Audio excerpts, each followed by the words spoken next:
It's Dr. Martin Luther King. Yes, Michael, to you.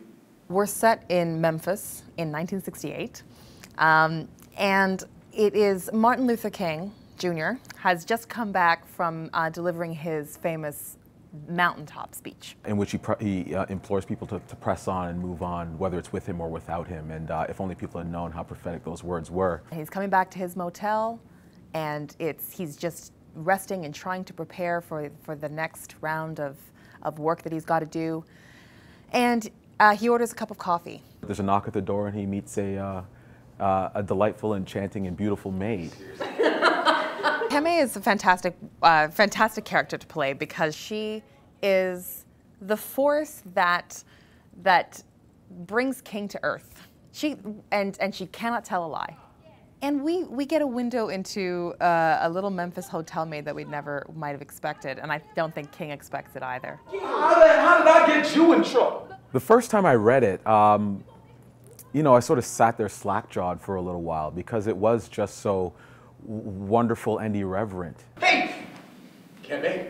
As a child, I mean, we had a picture of Dr. Martin Luther King in our house with the "I Have a Dream" speech written out, and he's an icon, you know. But I don't think that it's one of those plays that takes him off of his pedestal.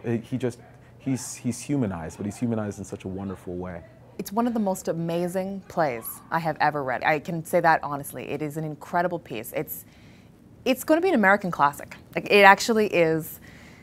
It's rich, it's hilarious, it's touching. It takes you into history in a way that a lot of times, you know, plays don't do. So I read it and I was just all over the map. It's a journey. It's an epic journey, which is exactly what I love to see, and I think people will like to see it too. It makes us realize how small we really are on a global scale and in the scale of the entire universe, but yet at the same time, how powerful we all are as individuals. And I think that's really the greatest thing about what happens in this play. The delight that I really hope audiences will get out of getting an opportunity to really go on a roller coaster ride with this piece, because there's so much going on. There's so many different twists and turns.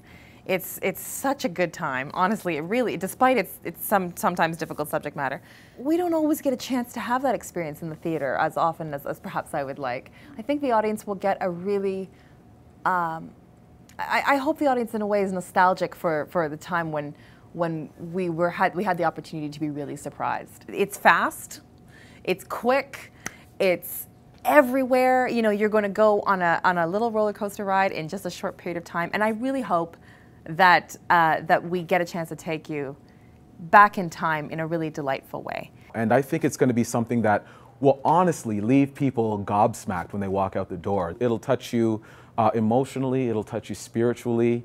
If you're of that era, it'll bring you back to a time that you may not have wanted to remember, but it'll keep you looking forward to a day in the future that hopefully will come sooner rather than later.